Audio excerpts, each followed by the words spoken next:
The fluorescent lights hummed their mechanical complaint as Ashley Cooper descended the basement stairs at Hope Street Community Church, her scrubs still damp from the rain outside.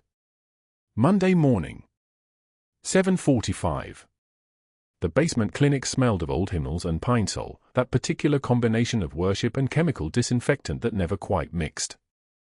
Her cracked mug, the one with the faded mountains, sat on the metal shelf where she'd left it Friday, next to a wilting succulent in a ceramic pot the color of dried blood.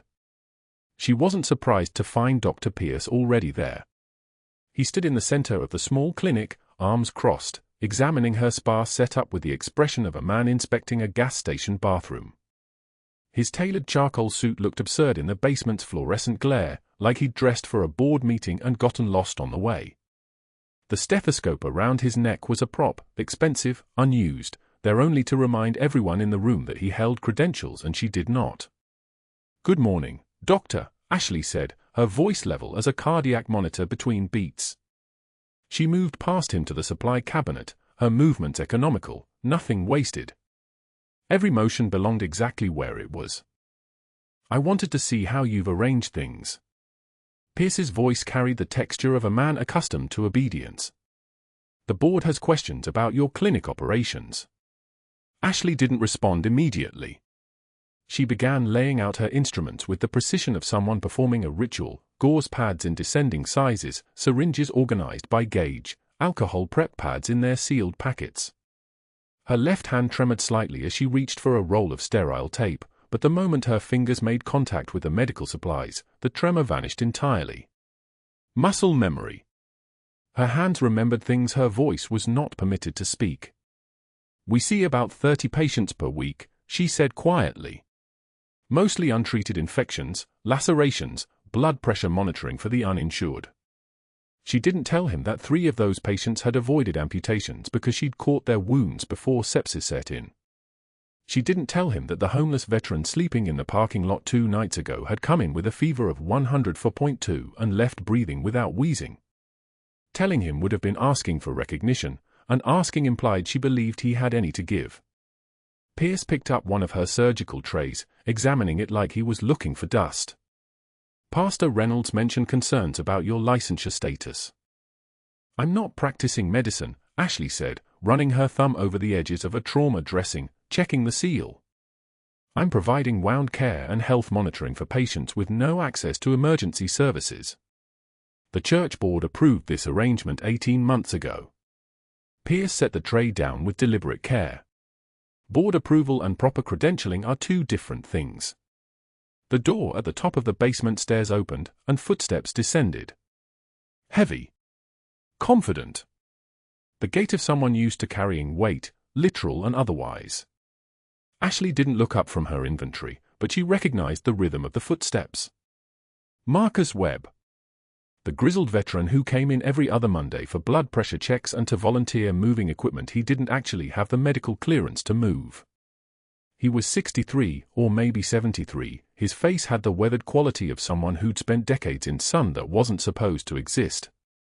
His left arm ended at the elbow. His right arm bore a tattoo in military script, 3 words in a language that wasn't English, and beneath them, a Delta Force insignia rendered in faded green ink. "Morning, Captain," he said, then caught sight of Pierce and corrected himself smoothly. "Morning, ladies and gentlemen." Ashley felt something shift in the room's pressure. She didn't move, didn't acknowledge the slip. That was the gift of composure, the ability to let certain words dissolve into the air like they'd never been spoken at all.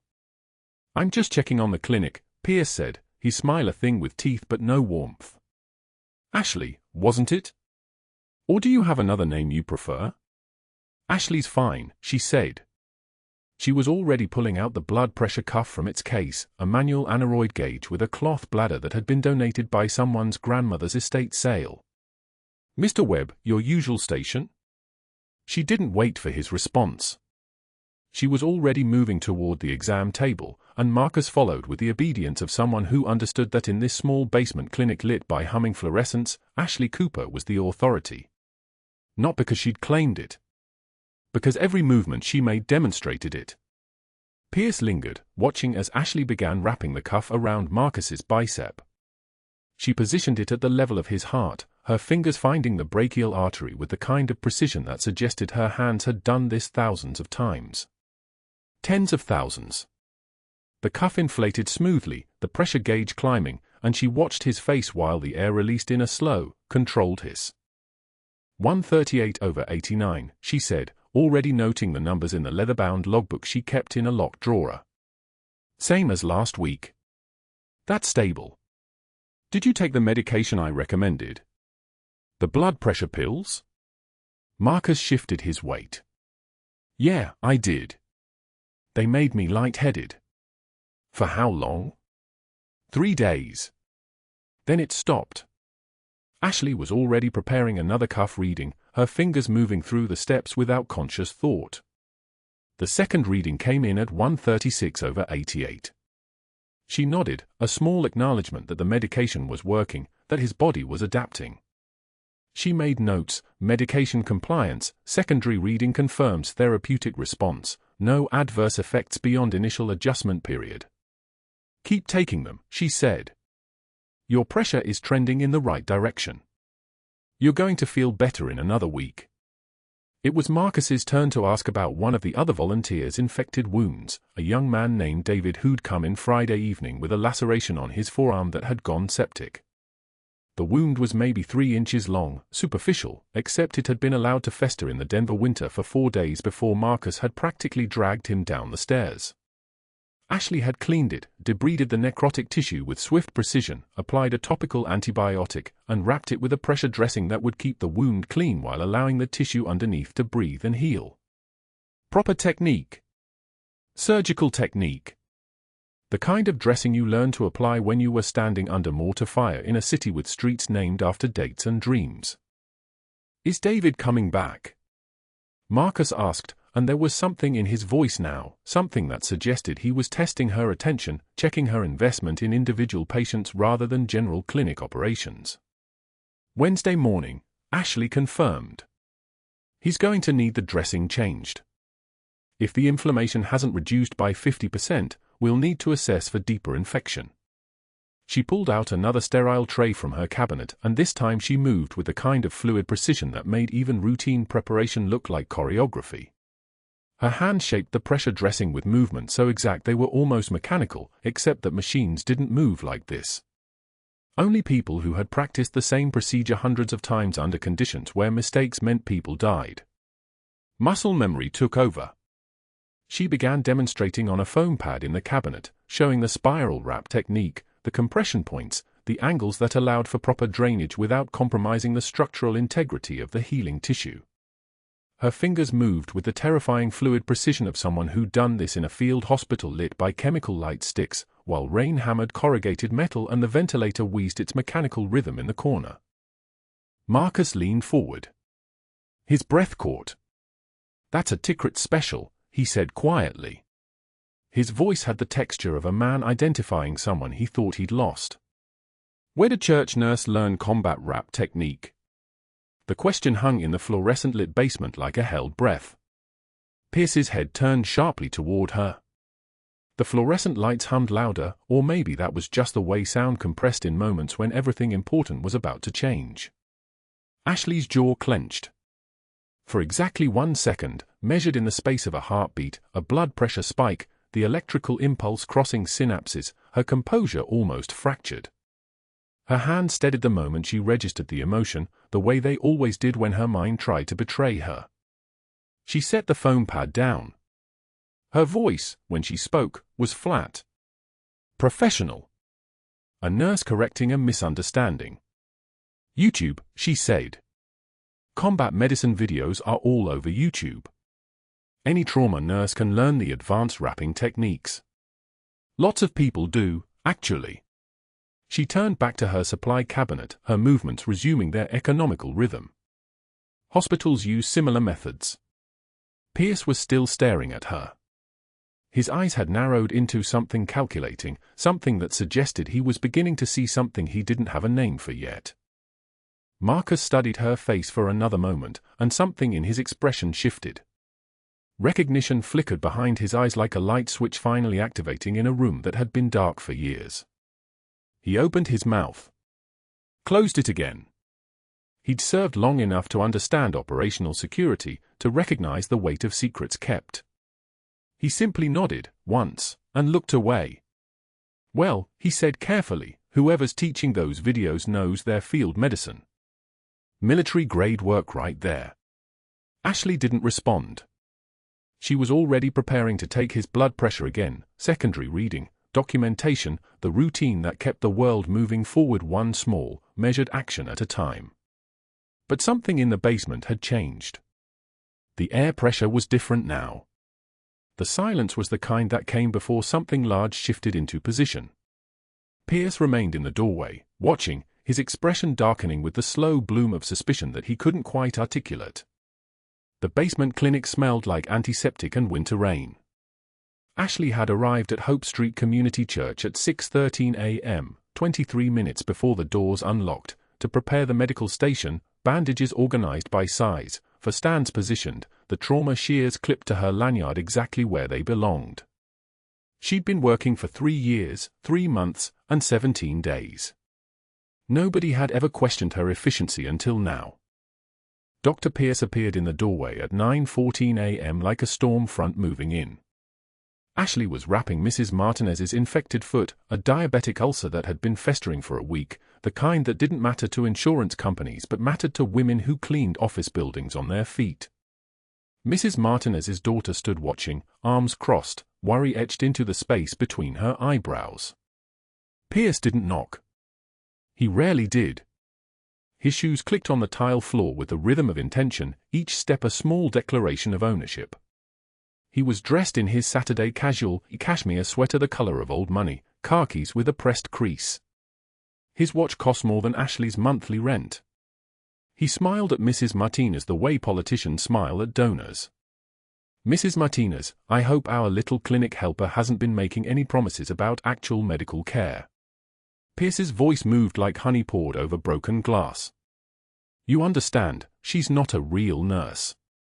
Just a volunteer with whatever certification she could print from the internet." The daughter's face hardened. That small shift, trust evaporating in real time, was the knife.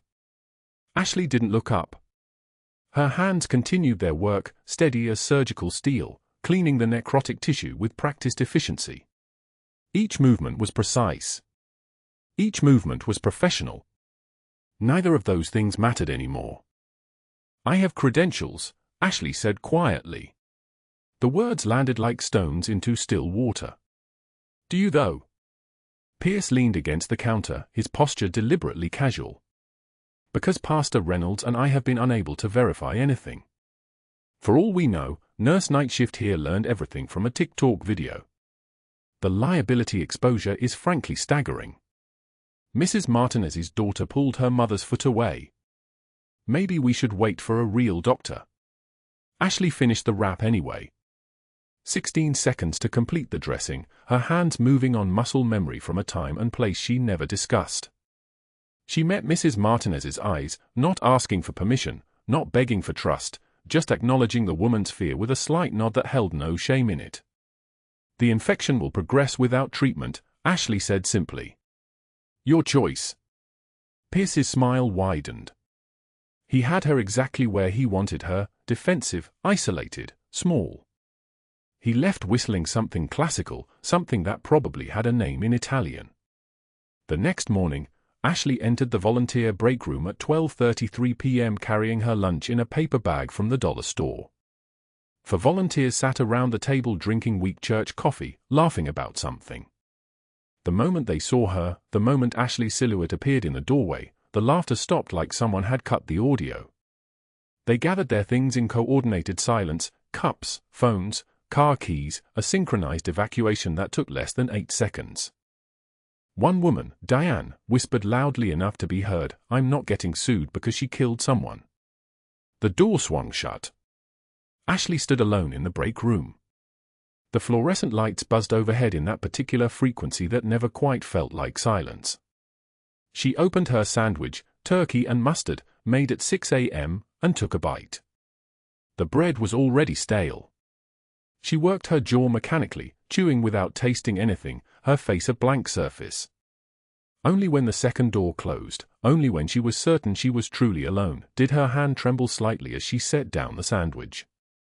Her fingers trembled for exactly 3 seconds. Then she straightened her spine, picked the sandwich back up, and finished eating while staring at the empty chairs. The notice appeared on the community bulletin board on Thursday morning at 10:17 a.m., typed on official church letterhead, laminated with the kind of care that suggested someone had really wanted it to last. Ashley read it after Sunday service ended, the congregation flowing around her like water around a stone.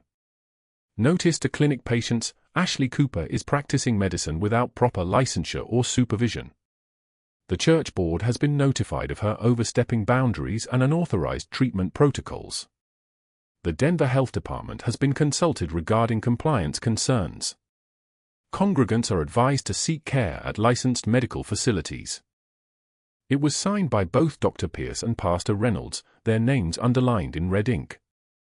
Ashley unpinned the notice with 2 fingers, folded it carefully into quarters, and slipped it into her jacket pocket. She didn't tear it. She didn't crumple it. She folded it like it was something that might matter later.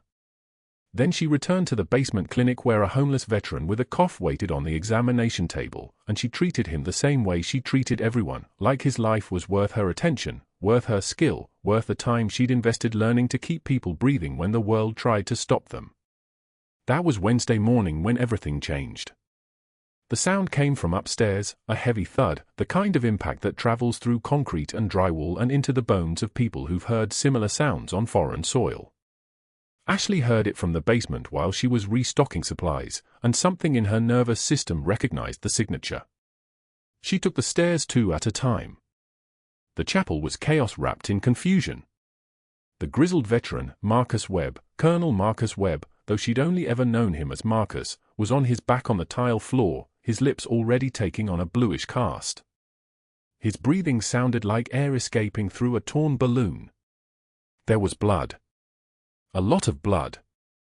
The stab wound sat high on his right chest, and the way his ribs were moving wrong, the way his breathing was pulling harder and harder to find purchase, tension pneumothorax.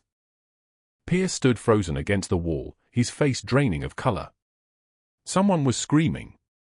A volunteer pressed her phone to her ear, waiting for 911 to pick up, her voice shaking through the address. Ashley dropped to her knees without hesitation. Her hands moved on their own, finding the trauma shears on her lanyard, cutting away Marcus's shirt. 47 seconds of observation. That's all she needed. Someone call 911.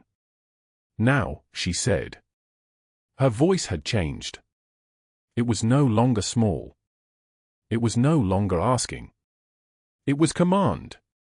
She pulled the ballpoint pen from her pocket, the one she always carried, disassembled it with 3 fluid motions, found a hollow needle from her medical kit, sterilized both with the alcohol pad she kept taped to her ID badge.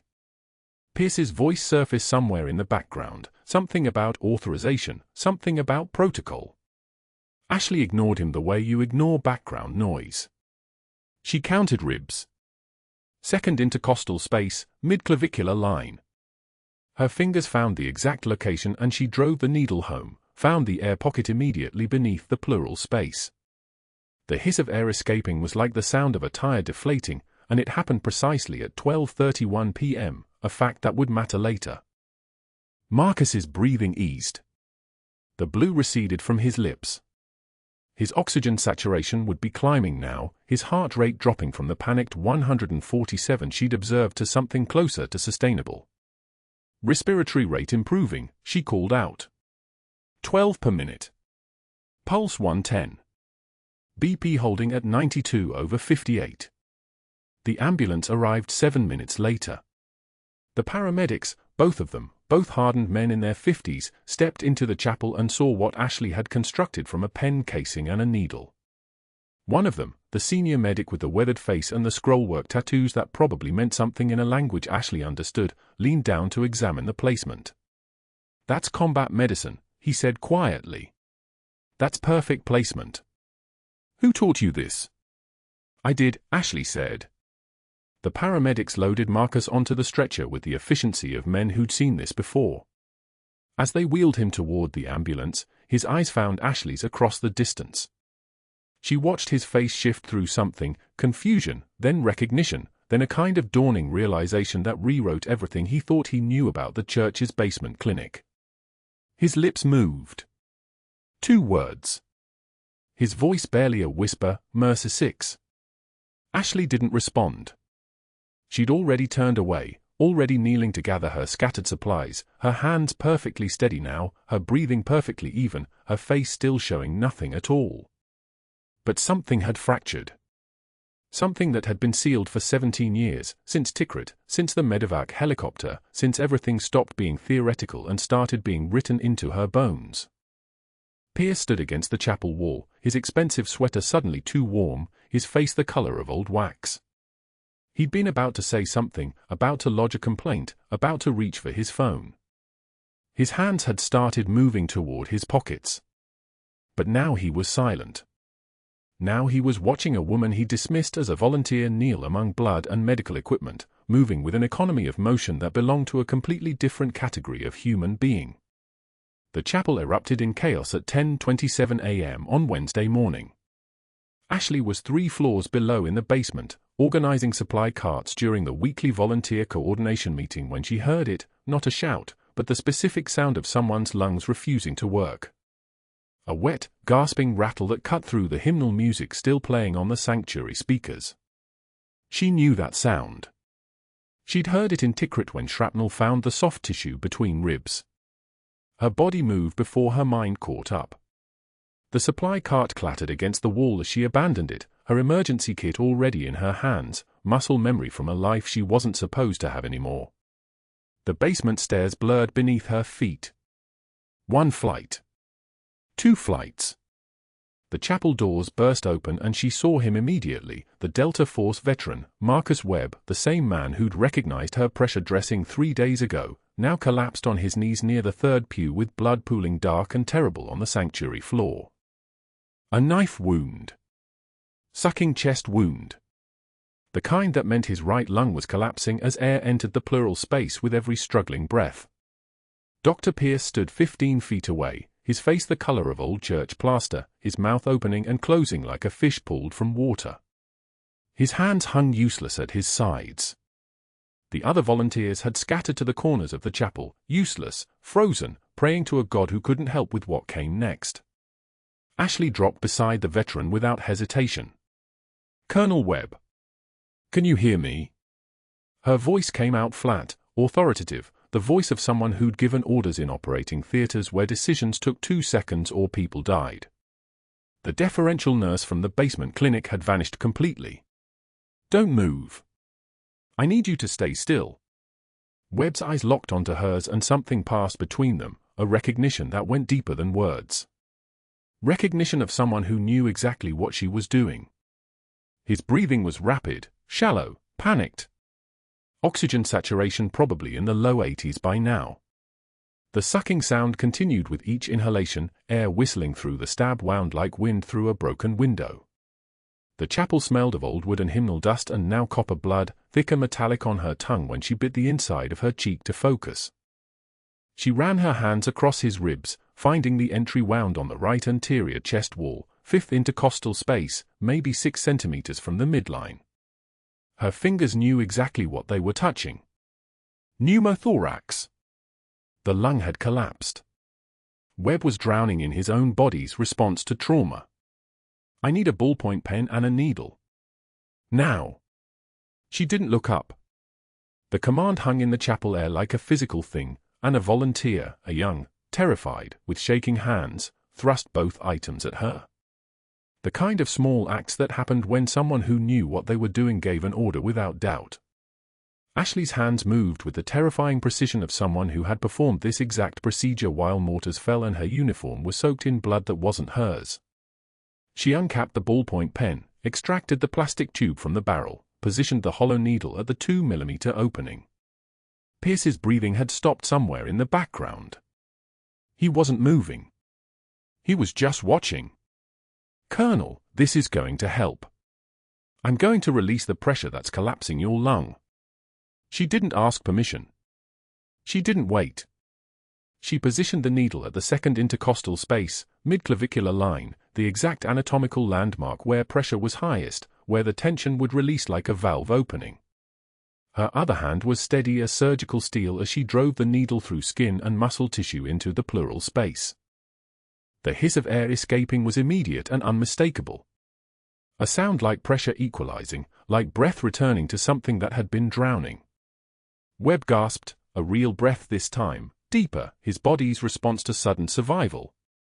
Oxygen saturation climbing, she said quietly, almost to herself, her eyes tracking his color. The grey-blue tinge to his lips was already fading. She'd positioned the needle perfectly, a catheter that would stay in place, would keep his lung inflated, would keep him alive until the ambulance arrived. Keep breathing.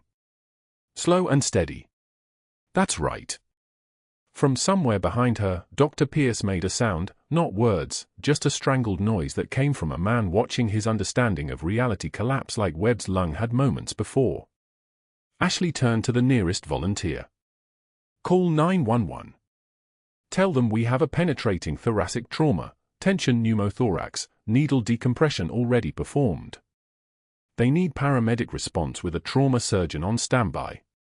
Denver Memorial is closest. Tell them ETA 8 minutes and this patient needs trauma bay prep now. She rattled off vitals with the precision of someone who knew them instantly. Vital stable at this moment. BP 94/56. Heart rate 108. Respiratory rate 16 and improving. Alert and oriented, responding appropriately to treatment. The volunteer stared at her, phone in hand. Now, Ashley said. Not harsh. Just the sound of someone used to being obeyed. The phone call was made. Webb's breathing had normalized, the color returning to his face in steady increments. The cavity of the chapel had gone so quiet you could hear the fluorescent lights humming in the basement 2 floors below, could hear the traffic on the street outside, could hear Dr. Pierce's breathing behind her, fast, panicked, the breathing of someone whose world had just reorganized itself in ways he couldn't control. The ambulance arrived 8 minutes later, its siren cutting through the prayer service that would never resume that morning. The paramedics found a man with a stabilized pneumothorax, a woman with hands moving like water across his chest, checking bandages and vitals with the efficiency of someone who had done this 1,000 times. One of the paramedics, a woman with sergeant's insignia on her collar, took in Ashley's positioning, her technique, the way she was already documenting what had happened. Who did the needle decompression? The sergeant asked, already knowing the answer by the way everyone in the chapel had stopped moving, stopped breathing, stopped existing as anything other than witnesses. She did, Pierce whispered from across the chapel. His voice didn't sound like his own anymore. It sounded like something that had been shattered and put back together wrong. They loaded Webb onto the stretcher with careful precision, the paramedics following Ashley's instructions without question. Something in the way she gave them made it clear that these weren't suggestions. She didn't accompany the ambulance. She stepped back as they wheeled him toward the doors, and for the first time since she'd knelt beside him, her hands began to shake. Not from fear. From the weight of having revealed herself. From the understanding that everything had changed in the 6 minutes it had taken to save a man's life. The ambulance pulled away from Hope Street Church at 10:53 a.m. 6 minutes. That's all it had taken. Dr. Pierce was already moving toward the chapel exit before the siren faded, his phone already in his hand, his face twisted with something that looked like rage but felt like fear. He stood in the parking lot and Ashley watched through the chapel window as he paced, talked, gestured with sharp violent movements. His mouth was moving constantly. His other hand kept running through his hair, gripping it, releasing it, gripping again. She'd seen that pattern before, not in Denver, but in the field, in the faces of men who'd just watched something impossible happen and couldn't fit it into their understanding of the world. The church board president received his call at 11:15 a.m., during a meeting at the bank where he managed commercial accounts. Pierce's voice shook as he explained the liability, the uncredentialed nurse performing surgical procedures, the massive exposure the church now faced. The board president listened while drumming his fingers on mahogany and decided by the time the call ended that someone needed to take control of this situation immediately. By 2 p.m., the health inspector was scheduled for Friday morning. By 3 p.m., Pierce had slid an envelope across a table in a coffee shop near the Auraria campus, photos of Ashley inside, street surveillance mostly, from places she didn't even know she was being watched. A private investigator named Holloway took the envelope without opening it, already thinking about database searches and federal records and the particular kind of person who knew how to perform field medicine without credentials. By 5 p.m., Pierce had met with Pastor Reynolds in his office, and Reynolds had been shaking with a different kind of anger, not the shock of watching something impossible, but the rage of a man whose authority had been publicly undermined by the very person he'd tried to diminish. "She performed a surgical procedure in my chapel," Reynolds had hissed, and Pierce had nodded, understanding perfectly that this was about more than liability now. This was about respect that had flowed the wrong direction, about a woman being praised in announcements while his own sermons went unheard, about the fragile ego of a man who needed to be the most important person in every room. "By Monday, she'll be gone," Pierce had promised. "I'm filing the health department complaint Friday. She won't have anywhere to stand." By 6 p.m. Wednesday evening, a certified letter arrived at Ashley's apartment on North Downing Street in an envelope marked "Received by certified mail, signature required." The envelope was heavy, official, the kind of thing that had weight beyond its physical presence. Ashley opened it with a knife, reading the formal language about investigations, about suspended volunteer status, about the requirement to surrender her access key and remove her personal belongings from the church clinic by close of business Friday. She read it once, then twice. Then she folded it precisely along its original creases and set it on her kitchen counter next to the folded flag from Marcus, the Marine who died in Tikrit, whose flag she'd carried home in a cardboard box, whose name she couldn't say aloud without hearing the mortar rounds that had killed him. Her hands didn't shake. Her breathing didn't accelerate. She simply sat down on the cold linoleum of her apartment kitchen floor, back against the wall, and let her face do what it had never done in public, never done in the presence of anyone who could use it as a weapon. She sat in the dark of her apartment at 6:22 p.m. on a Wednesday evening and let the weight of everything, 3 years of silence, the Delta Force veteran whose life she'd just saved, the records that didn't exist, the identity that had been classified, the knowledge that Dr. Pierce was already moving against her with the precision of someone who'd won every institutional fight he'd ever started, let it all press down until her shoulders shook. 60 seconds. That's how long she let herself break. Then she breathed. Straightened. Stood. Her hands had stopped shaking by the time she reached the sink. Within an hour of the ambulance doors slamming shut, Dr. Pierce sat in his Lexus in the St. Michael's parking lot, engine running, hands gripping the steering wheel like he was trying to strangle it. His face had gone the color of old concrete. He pulled his phone out and dialed the church board president's private number, a man named Sterling who owed Pierce 3 favors from hospital politics, and Sterling picked up on the second ring. "We have a problem," Pierce said, his voice steady but underneath it, something else. Rage wearing a business suit. "Your volunteer nurse just performed unauthorized surgical procedures on a trauma patient. Needle decompression. Emergency intervention. Without any medical supervision, any documentation, he paused, letting the silence do work for him. Sterling, do you understand the liability exposure?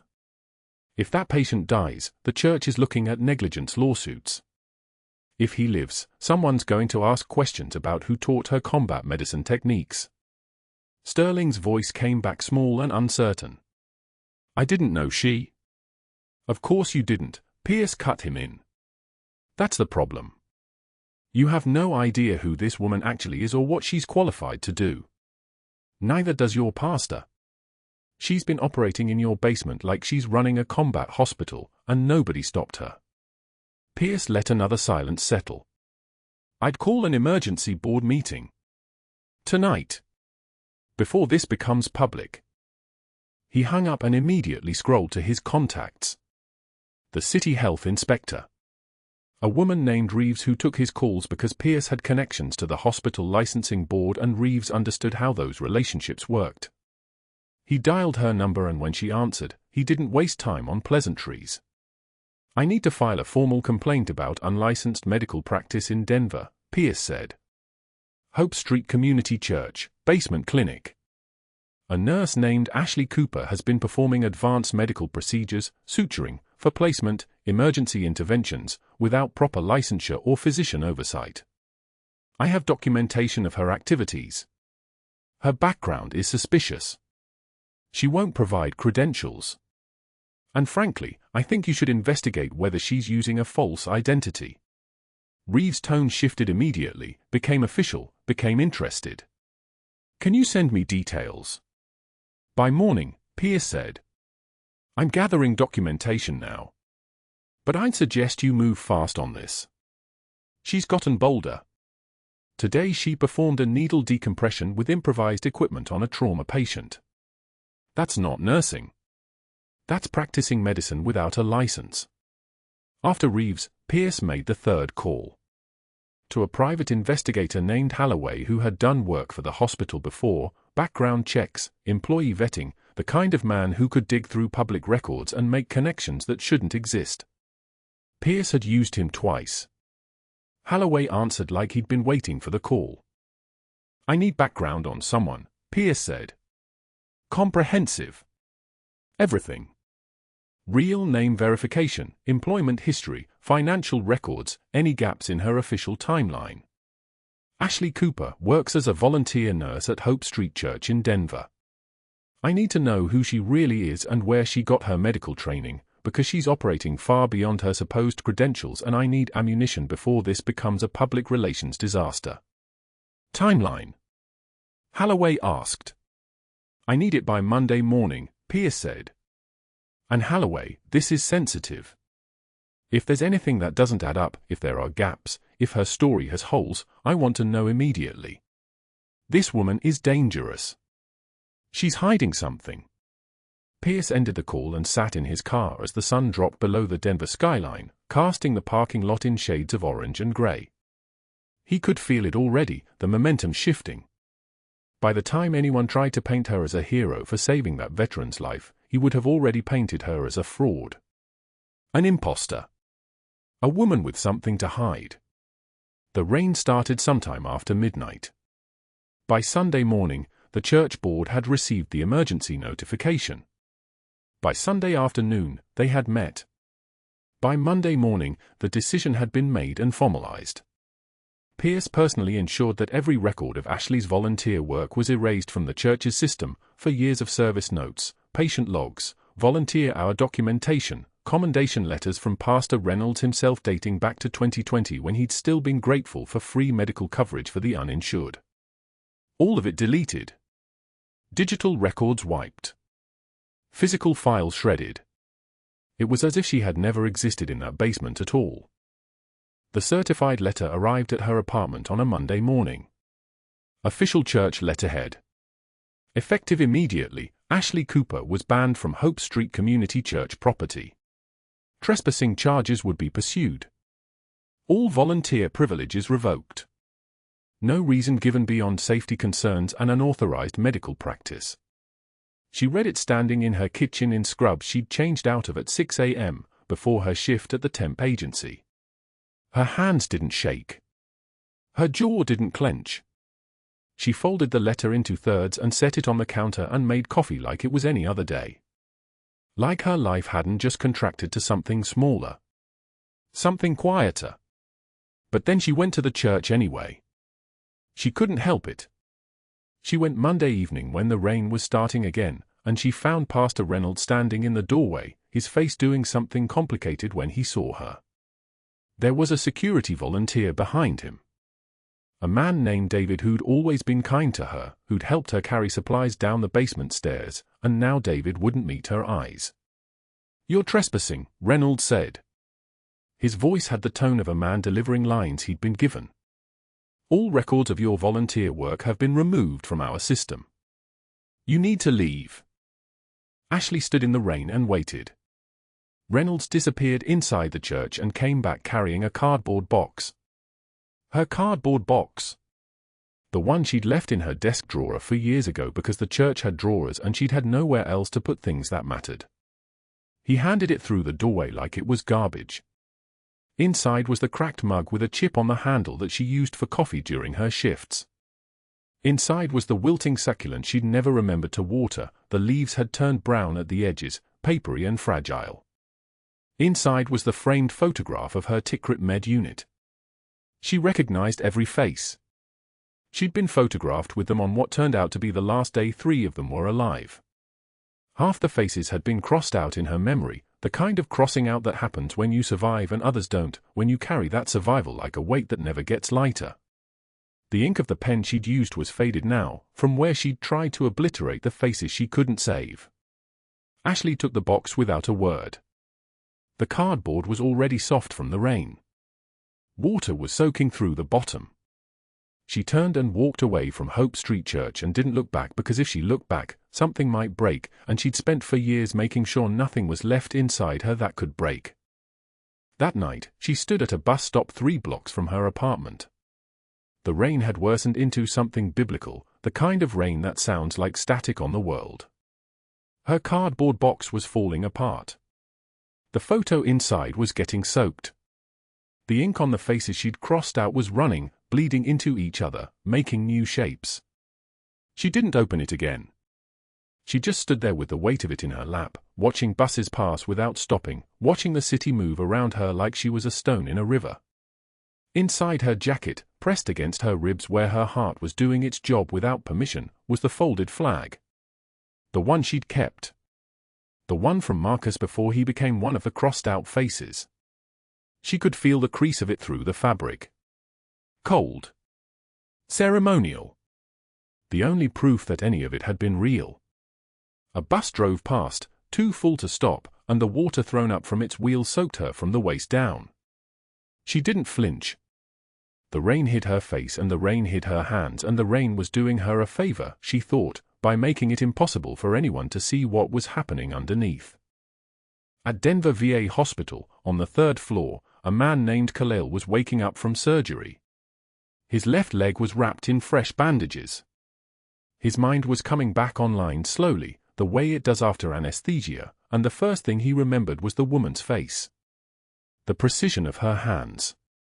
The way she'd held his shattered femur together for 6 hours under mortar fire while calling in evac coordinates like she was ordering coffee. He'd known her name then, but that name was classified now. That life was classified. All of it had been buried under official paperwork and redaction stamps and the kind of silence that only governments could enforce. But he remembered her face. And he knew exactly who to call. He picked up his hospital phone with his good hand and dialed a number he'd been given 4 years ago and told never to use unless it was a code-red emergency. The voice that answered was military precise, didn't ask questions, just listened while Khalil explained what he'd seen in that church basement. What he'd recognized.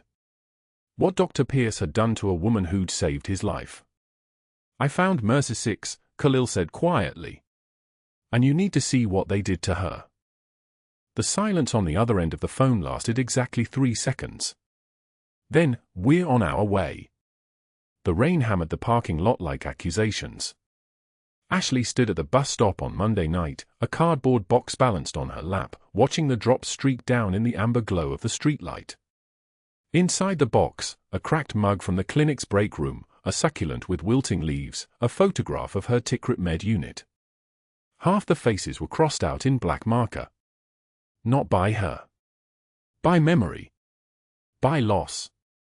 She didn't move. The bus pulled up. She let it pass. Inside her jacket, folded against her heart, was Marcus's flag. The one they'd given his family at Arlington. She'd taken it from the memorial shelf at Hope Street before they locked her out. The only proof she'd ever been Mercer 6. The only proof she'd held lives together in a place where the sand turned red and stayed red. The second bus came. She didn't board that one either. By Thursday morning, the video had accumulated 847,000 views. Someone had filmed it all from the church steps while Dr. Pierce's voice cracked like breaking glass. "She's a fraud. I don't care what they say. Playing doctor. Playing soldier. I don't care if the Pentagon shows up on my doorstep. She's a fraud and I will prove it." His face was purple. His hands were shaking. Behind him, motionless in dress uniform, stood 150 soldiers. And there, in the center, a woman holding a folded flag. Her face was calm as stone. Her composure was absolute. The contrast was a crucible. Dr. Catherine Morrison sat in her kitchen at 6:02 a.m., coffee steaming in front of her, when she scrolled through her hospital's medical ethics forum and saw the thumbnail. She froze mid-sip. That face. She knew that face. 6 years ago, he'd been rotating through hospice. She'd been a resident then, fighting for her dying mother's comfort, asking, begging, for stronger pain medication adjustments. Dr. Pierce had leaned against the doorframe with his arms crossed. "You're wasting resources," he'd said flatly. "Hospice patients die anyway. Stop prolonging the inevitable." Her mother had died 14 hours later. In pain. Catherine was a hospital board member now. She forwarded the video to the Medical Ethics Committee with a single line, "Investigate immediately." Then she called the nursing director. Then she called legal. By Friday morning, 3 separate colleagues had sent Dr. Leonard Hartwick the same video. Hartwick was Pierce's former medical school mentor, the man who'd written his residency recommendation, staked his own professional reputation on Pierce's character. He watched the footage twice, his jaw clenching tighter with each loop. The purple face. The desperation. The 150 soldiers standing silent as judgment. Hartwick made a phone call. "Robert, it's Leonard Hartwick. I've seen the footage. Effective immediately, consider my recommendation withdrawn. Don't contact me again. We're done." The line went dead. By Thursday night, the church board had called an emergency session. The footage showed everything: Pastor Reynolds frozen while a woman performed needle decompression with nothing but a ballpoint pen casing and a hollow needle. His hands at his sides. His mouth open. Unable to move. While she moved like someone who'd seen every way a human could break and knew the mathematics of repair. A board member who practiced law read from her notes, "The medical record shows Captain Cooper performed an emergency procedure that prevented cardiac arrest in the first 3 minutes of the stabbing incident. Barring a qualified medical professional from church property creates institutional liability. The decision to terminate her volunteer status was made without proper review process. The written warning posted publicly constitutes defamation." Reynolds was stripped of his position by unanimous vote. 20 years as pastor. Gone in 90 seconds of discussion. The news reached Dr. Pierce at St. Michael's on Friday morning via certified letter. "Pending investigation into professional conduct related to patient care decisions and interpersonal interactions with medical personnel, you are suspended from all teaching duties, effective immediately. Your employment contract will not be renewed. Final paycheck will be deposited on the date. Please vacate your office by close of business." He sat alone in his empty office on Saturday afternoon, cardboard boxes stacked around him like a perimeter, his computer screen glowing in the dim light. The video played on loop. The soldiers. The woman. The flag. The way his own voice sounded, desperate, broken, small. 150 soldiers standing behind a person he'd called a fraud. 150 soldiers who clearly knew something he didn't. By Monday morning, he was unemployed. The viral sensation didn't stop. It spread through Denver's faith community networks, through hospital staff groups, through military family forums. Every loop added context. Someone posted his full credentials. Someone else compiled his residency reviews, commendations for technical skill, consistent warnings about interpersonal challenges and concerning attitude toward support staff. A nurse who'd worked under him for 3 years posted anonymously, "He was brilliant and cruel in equal measure." Ashley didn't watch the video. She didn't need to. She sat in her apartment on Wednesday evening, the folded flag on the coffee table in front of her, Marcus's name embossed in gold thread. The box she'd carried from Hope Street sat in the corner, unopened. Her phone had buzzed 94 times. Calls from numbers she didn't recognize. Messages from people claiming to represent things, media outlets, veteran organizations, a Pentagon liaison whose message simply said, "We need to talk." Call this number. She let them all ring through. But that wasn't the worst part. The worst part was what came Thursday night, when a knock arrived at her apartment door at 9:17 p.m.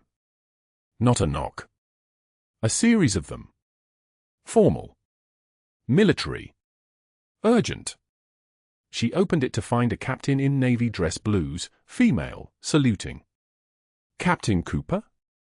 I'm Captain Maria Hernandez, from Naval Special Operations Command. We need you to come with us. This is not a request. It's a command. Ashley stood there for 3 seconds. The flag was still on her coffee table. The box was still in the corner.